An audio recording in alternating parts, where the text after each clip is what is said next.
que adicionalmente, por lo que hoy día sabemos, es un personaje que tuvo una cierta importancia, o sea, no fue cualquier músico, fue el maestro Estacio Lacerna. Sabemos que era un compositor de música sacra polifónica y que fue reconocido en España y en Portugal en su época. Queda muestra de su trabajo de este maestro en el libro Facultad Orgánica, editado y con muchas obras de Francisco Correa de Araujo, que fue uno de los organistas y de los compositores de órgano más importantes de esa época. Hay una pieza de Estacio Lacerna, en que vemos que, bueno, este gran compositor de música de órgano se atrevía a colocar la pieza de un músico posiblemente conocido de él, amigo suyo. Lacerna debe haber sido español, pero lo que vemos es un tiento para órgano notablemente escrito, en el mismo lenguaje de Estacio de Correa de Araujo, con un interesantísimo y al día manejo entre la técnica de la armonía y el contrapunto, muy propio de esa época, con grandes riquezas rítmicas, con melismas muy virtuosos para el órgano, es decir, una pieza que revela un compositor que estaba al menos en el estándar de calidad, diríamos hoy, mundial, ¿no? Ese era el maestro de capilla de la Catedral de Lima. Años más tarde voy a mencionar a un personaje hasta pintoresco. Yo quisiera encontrar más datos sobre este personaje, porque los datos que vamos encontrando nos revelan a un típico músico sumamente exigente, cascarrabias, que se andaba peleando con todo el mundo, Cristóbal de Versallaga. Este señor fue maestro de capilla entre 1622 y 1633 en varios periodos, es decir, varios periodos que tienen que ver con rupturas terribles con los obispos, con pleitos con el cabildo, con viajes y retornos, ¿no es cierto? Sin embargo, hay obras de Versallaga, y esto es interesante, en el archivo de la Catedral de Santa Fe de Bogotá, en Colombia, que nos demuestran a un compositor de gran nivel, de gran factura, ¿no es cierto? Un compositor de alta técnica. Entonces, después este señor va a terminar definitivamente con Lima, y encontré datos de que fue también maestro de capilla de la Catedral del Cusco, donde terminó peleado con el rector del seminario de San Antonio Abad. Debe haber sido un personaje de un carácter bien complicado, ¿no? Ahí perdemos noticias de él, ¿no? Ahí se pierden noticias de este personaje, pero sí sabemos, por ejemplo, que impuso una exigencia artística enorme en la Catedral de Lima. Es decir, exigía ensayos, cosa que era absolutamente poco frecuente en la práctica musical, lo digo con toda claridad, hasta el clasicismo. Sepan ustedes que Beethoven no tuvo la oportunidad de ensayar la ejecución de varias de sus sinfonías, que se tocaban ahí nomás. Es decir, esa práctica que tenemos hoy de ensayar parece que no era frecuente hasta hace muy pocos siglos. Es decir, quizá en el romanticismo ha empezado este prurito de perfección, ¿no es cierto? Si escuchamos inclusive grabaciones de principios del siglo XX de ciertas obras, nos vamos a horrorizar de los estándares de calidad. Se han elevado los estándares de calidad. Bueno, es interesante mencionar que este Versallaga, por ejemplo, exigía estándares de calidad y exigía compromisos de ensayos y de trabajo y de pulimento a sus músicos en la catedral. No, obviamente, sin pocos problemas.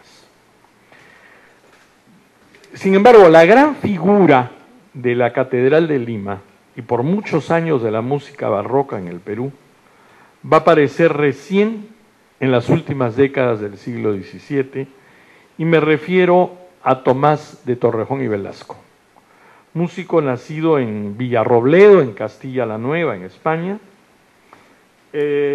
muy vinculado por familia a los condes de Lemos. Su familia habían sido servidores, lacayos inclusive de los condes de Lemos. El padre de Torrejón era un apreciado cuidador de lebreles del conde de Lemos en España, es decir, para decirlo en palabras modernas, era el encargado de cuidar a los perros del conde de Lemos. Entonces, cuando el nuevo conde de Lemos, ¿no es cierto?, viene a Perú como virrey, trae en su séquito a un joven de 23 años llamado Tomás de Torrejón y Velasco, que llega a Perú como maestro de armas de palacio. Su primer cargo es el encargado de las armas en el Palacio de Gobierno, en el Palacio del Virrey. Vemos, fíjense, yo creo que si pensamos un poco en la mentalidad burocrática del virreinato, nos daremos cuenta que las carreras eran siempre de grandes aspiraciones y de grandes ascensos, ¿no? O sea, alguien no era muy factible que alguien decayera, digamos, pasando a una carrera de menor monto, ¿no?, o un cargo de menor importancia. Él asciende de maestro de armas de Palacio de Gobierno a corregidor de Chachapoyas. Es designado corregidor de Chachapoyas a pocos años de llegar a Lima, lo encontramos ahí en 1670, y luego es designado justicia mayor de Chachapoyas, además. Es decir, es un personaje que antes de llegar a los 30 años está cubriendo una función burocrática que no tiene que ver nada con la música. Sin embargo, en 1776 reemplaza a otro gran músico, Juan de Araujo, como maestro de capilla de la Catedral de Lima. Araujo deja el cargo, no se saben hasta hoy, no están esclarecidas las razones por las cuales deja este cargo, queda trabajando en la Universidad de San Marcos una época, pasa al Cusco, y este personaje, Araujo, va a adquirir un brillo excepcional como maestro de capilla en La Plata, en Bolivia. Es decir, adquiere un brillo excepcional y es quizá con Torrejón las dos figuras más importantes de la música barroca a fines del siglo XVII en el virreinato, ¿no? Torrejón es maestro de capilla de la Catedral de Lima. Sigamos nuestro concepto, asciende a maestro de capilla de la Catedral de Lima. Es decir, del cargo de corregidor asciende a maestro de capilla, por lo que gana y la importancia del cargo hoy día podemos sacar en conclusión que ser maestro de capilla de la Catedral de Lima era algo así como más importante que ser corregidor de Chachapoyas. A ver, pongámonos a pensar por un momento, la capilla de música de la Catedral de Lima es en esa época la institución musical más importante del continente. A ver, no exagero ni hago la broma, es como decir hoy director de la Filarmónica de Nueva York o del Metropolitan Opera House, ¿no es cierto? Es el director, el maestro de capilla de la Catedral de Lima. Torrejón está en ese cargo más de 50 años. A ver, ¿quién está en un cargo más de 50 años en la época contemporánea? Algún dictador por ahí, ¿no es cierto?, de alguna isla cercana por el continente, ¿no? No veo muy frecuente que alguien esté en un cargo 50 años o más. Son 50 años donde la música en la catedral adquiere un apogeo excepcional, absolutamente excepcional, ¿no? ¿Qué ocurre en ese momento? Ya ha comenzado en España un proceso muy gradual de influencia mayor de la música barroca italiana. Hasta 1650 nosotros podemos establecer una diferencia bien marcada entre lo que es un barroco español, diríamos, de la península ibérica, es decir, un barroco entre España y Portugal, marcadamente diferente al italiano, marcadamente diferente al francés. Son muy diferentes. El barroco español está mucho más vinculado a tradiciones muy fuertes en la cultura musical española, como por ejemplo el villancico polifónico, la música sacra. Es decir, son continuidades mayores que tienen relación a esta práctica. El barroco italiano, sin embargo, está muchísimo más influido por la tradición de la música dramática, madrigalesca, el nacimiento de la ópera sobre todo, ¿no es cierto? Prácticas muy distintas que por ejemplo, tienen su máximo esplendor y su auge en la figura de Claudio Monteverdi, ¿no? Hasta ese momento como que estamos hablando de dos barrocos distintos. Sin embargo, sabemos muy bien la fuerte presencia española en la península itálica, el virreinato de Nápoles, es decir, las comunicaciones son muy grandes. He llegado a tener informaciones que me demuestran claramente que Torrejón y Velasco, antes de llegar a Lima, estudió música en Nápoles. Eso es interesante, estudió música en Nápoles. Desde sus primeras obras vamos notando un paulatino incremento de un estilo italiano o italianizante en su música. Es decir, como que esa música, siendo centralmente española y siendo muy marcadamente española, comienza a coger elementos de la música que se hace en Italia. Y esto se ve en el tipo de melodía, en el refinamiento, por ejemplo, en ciertas figuras dramáticas en la música.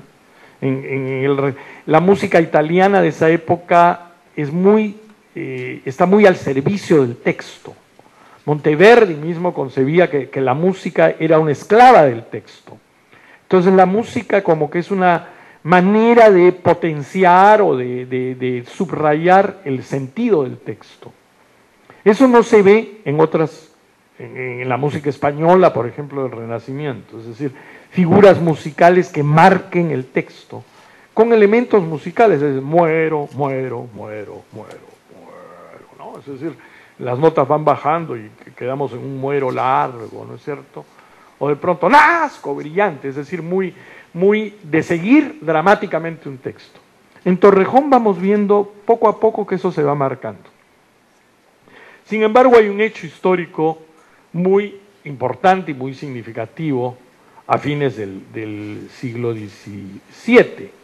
Muere el rey Carlos II, el hechizado, muere en 1700 y es nombrado rey de España un joven sobrino nieto de Luis XIV, Felipe d'Anjou, un francés, es nombrado rey de España.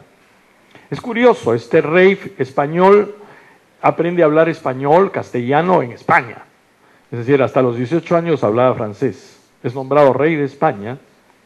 Y podríamos decir cómo un francés no marcó pues el auge de la música francesa o mucho menos. No. Felipe V fue casado con dos italianas. Sobre todo la segunda esposa, Isabel Farnesio, casi, hoy día diríamos esto política cultural, ¿no?